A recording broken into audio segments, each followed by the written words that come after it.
We're off to the wonderful world of the European Parliament, Brian, that bastion of probity. And so the first slide in this segment shows one of the people who's just been arrested unprecedentedly, who's a member of that parliament, the photogenic Eva Kaili, a socialist member of the European Parliament from Greece. Not just a pretty face, she has been a TV presenter, but she's also a master's student of international relations who did a hard degree first, architecture and engineering, like David Scott. Here she is in a slightly eyebrow-raising shot, talking to Ali bin Samih al-Marri, the Qatari Labour minister. She, at this point, was already one of the many vice presidents. There's one per political faction. One of the many vice presidents or deputy speakers of the European Parliament. This was on the last day of October this year in Qatar. She's been quite a lobbyist for Qatar, and that's what's got her into trouble. This footage is from the Belgian publication Nieuwsblad.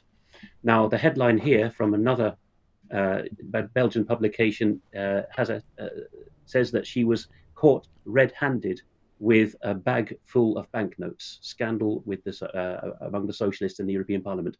It is socialists in both Belgium and Italy who've been caught, but I'm not trying to make it party political. So we read here that Eva Kaili's domestic partner, who is a parliamentary assistant for another member of the European Parliament, an Italian one, has also been arrested. And the key kingpin here, we'll see in a moment, in a moment, and a photograph of him is Pier-Antonio Panzeri, a former member of the European Parliament, who seems to have been taking a lot of money from Qataris, and that's quite an eyebrow-raising claim. But now we're talking about the Belgian federal prosecutors having a raid done on these properties in both Belgium and their counterparts in Italy, and finding 600,000 euros in cash at Panzeri's house from Qataris, allegedly. From the Greek side, Eva Kaili's father arrived in Brussels and was arrested by the Belgians, having left a hotel room where some gentlemen had just been nice enough to give him a couple of €100,000 in a suitcase, which he left in the room. There's also a former prime minister of the French-speaking part of Belgium, Marie Arena, who is also a member of the European Parliament, who had her office searched.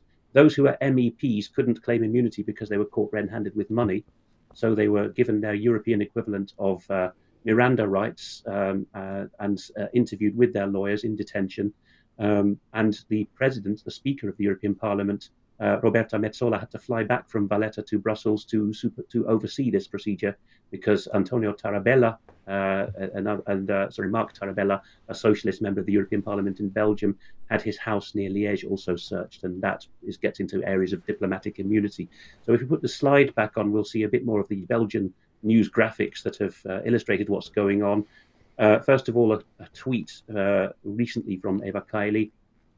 She was bigging up the UN's labour organisation, the ILO, and saying that they regarded the Qataris as some of the best performers in the Gulf in terms of human rights standards. So she was calling on the EU to enforce new laws. She was particularly keen on lobbying for the Qataris to enjoy visa-free access to the Schengen zone. So here from another Belgian quality paper, De Standaard, this infographic shows that Panzeri, no longer an MEP himself, was allegedly the kingpin, that he used his wife and daughter on the right as mules for the money that he was allegedly getting from the Qataris, hence why they were arrested. Red dots indicate where lots of banknotes were found. Yellow dots indicate where there was a house search, and blue is people associated with the European Parliament, Eva Kaili, Panzeri, Marie Arena, Tarabella. So Italians or ethnic Italians in Belgium, and in one case a Greek, and their staff quite a lot involved as well. So here is Kaili, as I say, not the least attractive of European members of Parliament, and the Telegraaf in the Netherlands has got more on this. And here is Panzeri, the alleged kingpin, who has already in 2017 had to pay 84,000 euros nearly back to the European Parliament for problems with his claims. We also have Dutch journalists, in this case Hans van Willigenburg, noticing that Eva Kaili's strange voting behavior is already being invoked as a way of distancing her from others in the European Parliament. So he's reporting that people are already saying it was funny how she turned up replacing other members of her bloc to vote on things affecting Qatar, even though she wasn't a member of the relevant committee, and that she was hiding in an area at the back of the voting room, normally reserved for underlings, not for European Parliament members. So there we are, as the Dutch journalist here from Willigenburg says, this is the Operation Damage Control coming in. Here's what the raid looked like. The Belgian Federal Police, who, because they can't agree on Belgium's national language, use English in their insignia, have shown us all these lovely stashes of cash that have been recovered from all these addresses. And a blog called Unser Mitteleuropa has gone into detail on this and noticed, there's time's too short to go into detail, but Eva Kaili has, as well as coming up through the ranks of her national party, the Socialist Party of Greece, PASOK, she's also been very well involved with people up to former Hungarian Prime Minister level, Gordon Boynai, in a George Soros think tank. He had to come in somewhere, didn't he? That's just one of the angles involved here. Another Dutch journalist, Alexander Bakker, has reported that there was a commotion in the press conference the day after this in the European Commission, not the European Parliament, separate organization of the EU, because the spokesman, according to Bakker, only allowed 2 questions to be asked by the journalist about these multiple arrests of members of the European Parliament. And he reports that Ursula von der Leyen herself decided to say more about this herself. It's pretty amazing what's gone on.